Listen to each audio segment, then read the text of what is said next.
取りの練習です。まずは最初から最後まで集中して聞いてみてください。わからないところがあれば字幕を見ながら聞いてみてください。内容が理解できたらぜひ声に出して読んでみましょう。そうすることで聞き取りの能力が格段にアップします。今日のテーマは日本庭園。庭園とは庭のことです。日本庭園に興味がある人は多いと思います。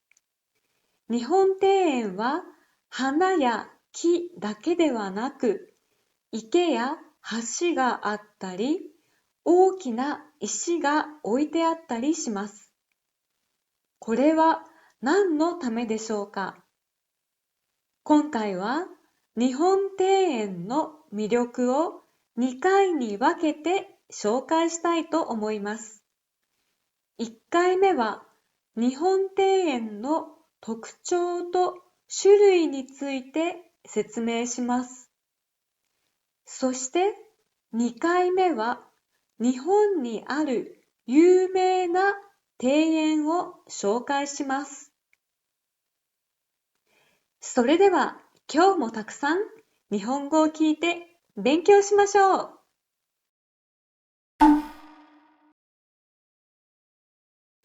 まず日本庭園の特徴について説明します。その前に皆さんに質問です。ヨーロッパの庭園と日本庭園の一番大きな違いは何だと思いますか？違いの一つを紹介します。ヨーロッパの庭園を前から見たとしましょう。そうすると、右と左、同じようにできています。一方、日本庭園を前から見ると、右と左、全然違いますね。これはなぜでしょうか？実はこれが日本庭園の特徴に関係しています。この間、神道についての動画で次のように説明しました。日本人は昔から自然の中にあるものを神様として信仰していました。このことから日本人にとって自然はとても大切なものでした。そして生け花についての動画でもこのように説明しました。生け花では花や植物が自然の中にあるように飾ります。日本庭園も生け花と同じです。自然をそのまま庭の中に表現しています。だから庭を正面から見ても右と左で全く違う景色が見られます。これは庭を自然の姿に近づけようとしているからです。これが日本庭園の最大の特徴です。この写真を見てください。どんなものが見えますか？まず木や植物がありますね。そして水があります。それから大きな石も見えます。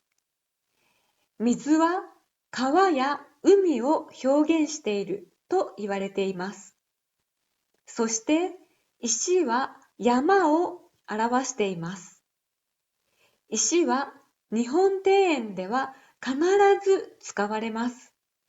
実は日本庭園の中で石が一番大切だとも言われています。それは木や植物は時間が経つと変わってしまいますが、石はずっと変わらないからです。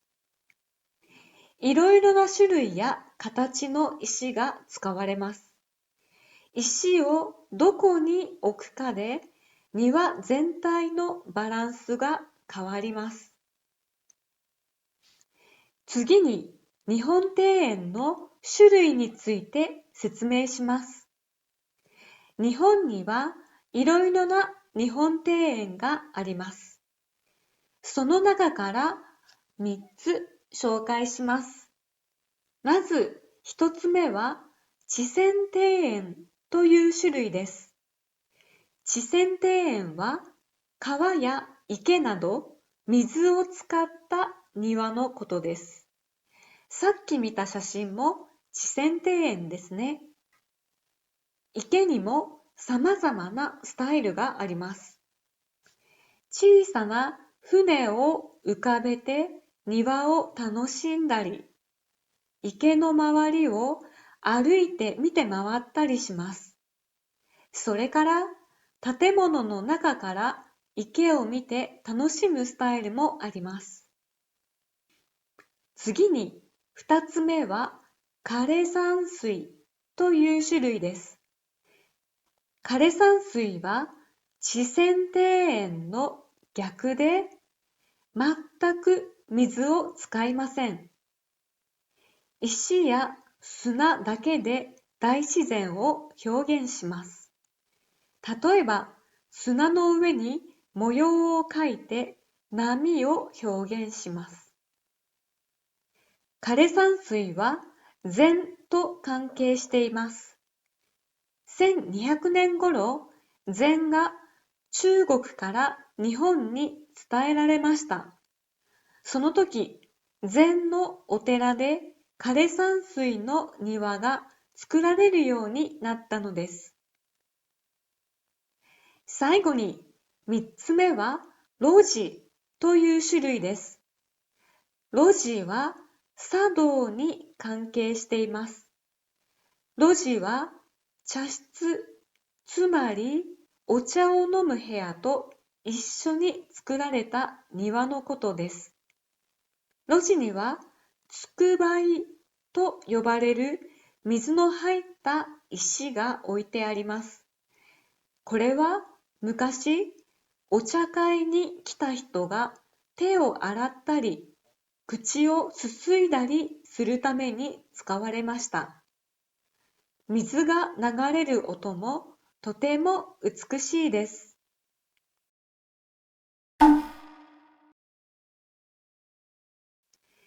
今日の話はこれでおしまいです。